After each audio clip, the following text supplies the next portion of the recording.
പ്രിയപ്പെട്ടവരെ, ലഹരിക്ക് പൂട്ടിടാൻ കൊച്ചിയിൽ വ്യാപക പരിശോധനയുമായി പോലീസ്. ക്യുസാറ്റിന് സമീപത്തെ ഹോസ്റ്റലുകളിൽ രാത്രി നടത്തിയ പരിശോധനയിൽ 4 പേരിൽ നിന്ന് കഞ്ചാവ് കണ്ടെത്തി.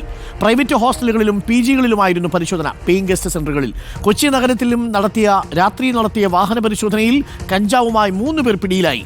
മദ്യപിച്ച വാഹനം ഓടിച്ച 11 പേരും പോലീസിന്റെ പിടിയിലായി.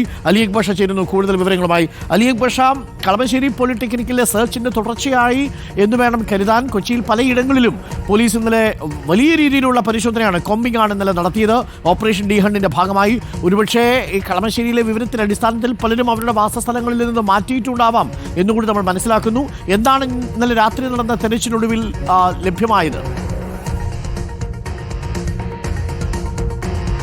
അരുൺകുമാർ ഈ പറഞ്ഞതുപോലെ തന്നെയാണ് കളമശ്ശേരി പോളിടെക്നിക്കിലെ കഞ്ചാവ് വേട്ടയോടനുബന്ധിച്ച് തന്നെ വിശദമായ പരിശോധനയിലേക്കാണ് പോലീസ് കടന്നിരിക്കുന്നത്. ആ ഘട്ടത്തിൽ തന്നെ സമീപത്തുള്ള ക്യാമ്പസുകളിലേക്കെല്ലാം അന്വേഷണം വ്യാപിപ്പിക്കുമെന്ന് പോലീസ് അറിയിക്കുകയും ചെയ്തിരുന്നു. അരുൺകുമാർ പറഞ്ഞതുപോലെ 2 ദിവസത്തെ ഗ്യാപ്പ് ഉണ്ട്, അതുകൊണ്ട് തന്നെ സ്വാഭാവികമായും ഇത് മാറ്റേണ്ടവൻ മാറ്റിയിട്ടുണ്ടാകും. പക്ഷേ എന്നിട്ടും ഇന്നലെ നടത്തിയ പരിശോധനയിൽ 4 പേരിൽ നിന്നാണ് കഞ്ചാവ് പിടികൂടിയത്.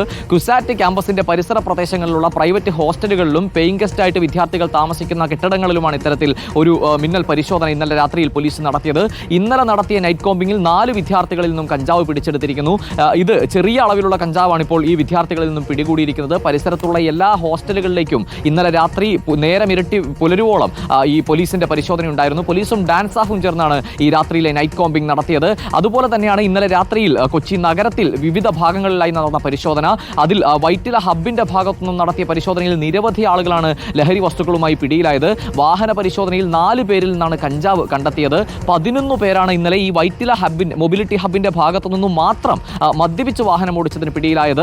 അതുപോലെ എറണാകുളം നോർത്തിൽ നിന്നും മറ്റ് ഭാഗത്തു നിന്നുമായി 2 ഭാഗങ്ങളിൽ നിന്നായി MDMA-യുമായും 2 പേർ ഇന്നലത്തെ നൈറ്റ് കോമ്പിങ്ങിൽ പിടിയിലായിട്ടുണ്ട്. അത്തരത്തിൽ വിപുലമായ പരിശോധനയിൽ നിരവധി ആളുകൾ പിടിയിലാകുന്നു.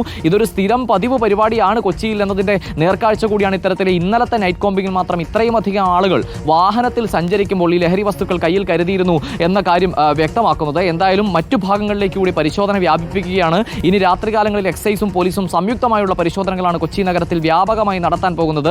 ഇന്നലെ വൈറ്റില മൊബിലിറ്റി ഹബിലായിരുന്നു പരിശോധനയെങ്കിൽ അതിന് തൊട്ട് മുമ്പ് പനമ്പള്ളി നഗറിൽ പരിശോധന നടത്തിയിരുന്നു. അവിടെയും ചെറിയ അളവിൽ കയ്യിൽ ലഹരി വസ്തുക്കൾ കരുതിയ ആളുകളെ പിടികൂടിയിരുന്നു. അതുപോലെ കാക്കനാട് പരിശോധന നടത്തിയിരുന്നു. എന്തായാലും കൊച്ചി നഗരത്തിലേക്ക് വ്യാപകമായി കഞ്ചാവ് ഒഴുകുന്നു, മറ്റ് സിന്തറ്റിക് ലഹരി വസ്തുക്കൾ ഒഴുകുന്നു എന്നതിന്റെ വ്യക്തമായ തെളിവ് കൂടിയാണ്. വാഹനങ്ങളിൽ സഞ്ചരിക്കുമ്പോൾ നിർബാധം ആളുകൾ ഇങ്ങനെ കയ്യിൽ കഞ്ചാവും മറ്റ് ലഹരികളും കരുതുന്നു എന്നുള്ളത്.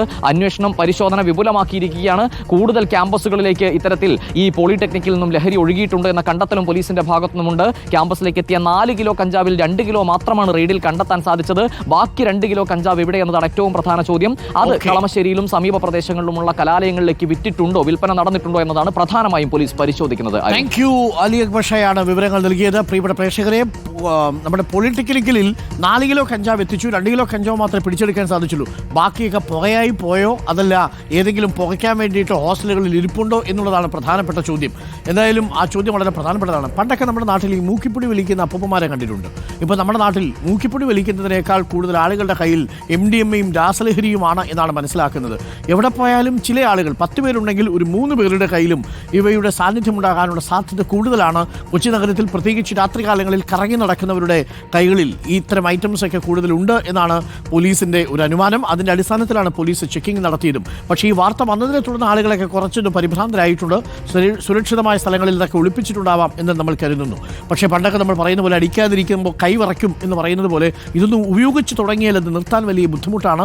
അതുകൊണ്ട് ഇവർ ഇത് ഉപയോഗിക്കും, വരും ദിവസങ്ങളിലും ഉപയോഗിക്കും. അന്വേഷണം തുടരേണ്ടതുണ്ട്. അതൊരു നിരന്തര പ്രക്രിയ ആയിരുന്നാൽ മാത്രമേ ഒരു വർഷത്തോളം എടുക്കുന്നൊരു വലിയ പ്രക്രിയയാണ്. നമുക്കിതിൻ്റെ പകുതിയോളം ഇതിനെ കുറയ്ക്കേണ്ടതുണ്ട്.